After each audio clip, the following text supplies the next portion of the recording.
ನಮ್ಮ ದಕ್ಷಿಣ ಕನ್ನಡ ಜಿಲ್ಲೆಯ SP ಅರುಣ್ ಕುಮಾರ್ ಅವರು ಕೋರ್ಟ್ಗೊಂದು ಅರ್ಜಿಯನ್ನು ಹಾಕ್ತಾರೆ ಅದಕ್ಕೆ ಪರ್ಮಿಷನ್ ತಗೊಳ್ಳೋಕ್ಕೆ. ಆ ಸಂದರ್ಭದಲ್ಲೇ ತರಾತುರಿಯಲ್ಲಿ SITಯನ್ನು ರಚನೆ ಮಾಡ್ತಾರೆ. ಒಟ್ಟಾರೆ ಈ ಬೆಳವಣಿಗೆಗಳು ಬಹಳ ಗೊಂದಲಕಾರಿಯಾಗಿ ಕಾಣಿಸ್ತಾ ಇದೆ.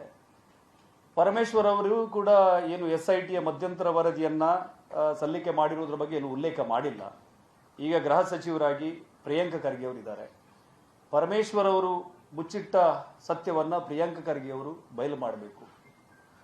ಮತ್ತು ನಾವು ಪುಣ್ಯಕ್ಷೇತ್ರ ಸಂರಕ್ಷಣಾ ಸಮಿತಿಯಿಂದ ಈ ನಿಟ್ಟಿನಲ್ಲಿ ಇನ್ನಷ್ಟು ಹೋರಾಟಗಳನ್ನು ಮುಂದುವರಿಸುವ ನಿಟ್ಟಿನಲ್ಲಿ ಕಾರ್ಯಪ್ರವೃತ್ತರಾಗ್ತಿದ್ದೀವಿ.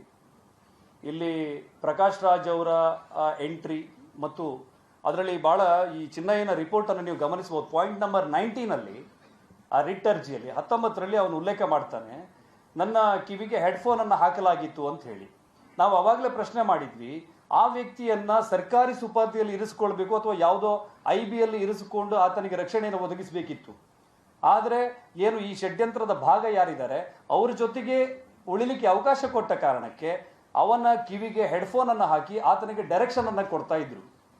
ಆ ಸಂದರ್ಭದಲ್ಲಿ ನೀವು ಏನು ಇದನ್ನ ಗುಂಡಿಯನ್ನು ಅಗೆಯುವ ಸಂದರ್ಭದಲ್ಲಿ ಆತ ಆ ಕಡೆ ಈ ಕಡೆ ಓಡಾಡ್ತಿರುವಂಥದ್ದು, AC ಅವ್ರನ್ನ ಮತ್ತೆ ತನಿಖಾಧಿಕಾರಿಗಳನ್ನ ಕನ್ಫ್ಯೂಷನ್ ಮಾಡ್ತಿರುವಂಥದ್ದು ನಮಗೆ ಕಂಡು ಬಂದಿತ್ತು.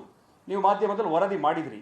ಅದು ಯಾಕೆ ಅಂತ ಈಗ ಅರ್ಥ ಆಗ್ತದೆ. ಯಾಕಂದ್ರೆ ಇನ್ನೊಬ್ಬ ವ್ಯಕ್ತಿ ಆ ಹೆಡ್ಫೋನಲ್ಲಿ ಅವನಿಗೆ ಡೈರೆಕ್ಷನ್ ಕೊಡ್ತಾ ಇದೆ, ನೀನು ಆ ಕಡೆ ಹೋಗಬೇಕು, ಇಲ್ಲಿಂದ ಆ ಕಡೆ ಹೋಗಬೇಕು ಅಂತೇಳಿ. ಅಂದರೆ SIT ಆ ವ್ಯಕ್ತಿಯನ್ನ ತನ್ನ ಸುಪರ್ದಿಯಲ್ಲಿ ಇರಿಸಿಕೊಳ್ಳೋದು, ಅವನಿಗೆ ಮಾಸ್ಕ್ ಅನ್ನ ಹಾಕ್ತಿದ್ದದ್ದು ಕೂಡ SIT ಅಲ್ಲ, ಅವನೇ ಹಾಕೊಂಡು ಬರ್ತಾ ಇದ್ದ.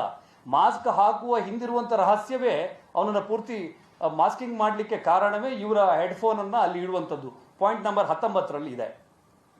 ಆಮೇಲೆ ಇನ್ನೊಂದು ಪಾಯಿಂಟ್ ನಂಬರ್ 20ರಲ್ಲಿ 200 ಕೋಟಿಯ ಉಲ್ಲೇಖ ಬರ್ತದೆ.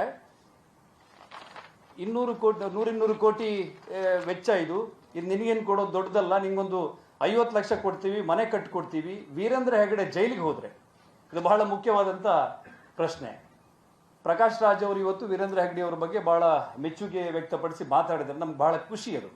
ಆದರೆ ಇಲ್ಲಿ ಈ ಷಡ್ಯಂತ್ರ ಅನ್ನೋದಕ್ಕೆ ಬಹಳ ಗಟ್ಟಿಯಾದಂಥ ಪುರಾವೆ ಏನು ಅಂತ ಹೇಳಿದರೆ, ವೀರೇಂದ್ರ ಹೆಗಡೆ ಜೈಲಿಗೆ ಹೋದರೆ ನಿನ್ಗೆ 50 ಲಕ್ಷ ರೂಪಾಯಿ ಕೊಡ್ತೀವಿ ಅಂತೇಳಿ ಚಿನ್ನಯ್ಯಗೆ ಆಫರ್ ಮಾಡಿರುವಂಥದ್ದು. ಈ SIT ರಚನೆ ಆದ ಸಂದರ್ಭದಲ್ಲಿ ಸದನದಲ್ಲೇ ನಮ್ಮ ರಾಜ್ಯದ ಆ ಕಾಲದ ಅಥವಾ ಈ ಕಾಲದ ಮುಖ್ಯಮಂತ್ರಿ ಆಗಿರುವಂಥ ಆಗ DCM ಆಗಿರುವಂಥ DK ಶಿವಕುಮಾರ್ ಅವರು ಇದೊಂದು ಷಡ್ಯಂತ್ರ ಅಂತ ಹೇಳಿದ್ದಾರೆ. ಆಮೇಲೆ ಇದರ ಹಿಂದೆ ಎಲ್ಲ ಎಡಪಂಥೀಯ ಚಿಂತಕರು ಇದ್ದಾರೆ ಅನ್ನೋದಕ್ಕೆ ಬಹಳ ಪುಷ್ಟಿ ಏನಂತ ಹೇಳಿದರೆ, ನಮ್ಮ ದಕ್ಷಿಣ ಕನ್ನಡ ಜಿಲ್ಲೆಯ ಉಸ್ತುವಾರಿ ಸಚಿವರಾಗಿರುವಂತಹ ಆಗಿದ್ದಂತಹ ಹಿಂದೆ ಗುಂಡೂರಾವ್ ಅವರು ಇದು ಎಡಪಂಥೀಯರ ಒತ್ತಡದ ಮೇರೆಗೆ SIT ರಚನೆ ಆಗಿರೋದು ಅಂತ ಉಲ್ಲೇಖವನ್ನು ಮಾಡಿರುವಂಥದ್ದು.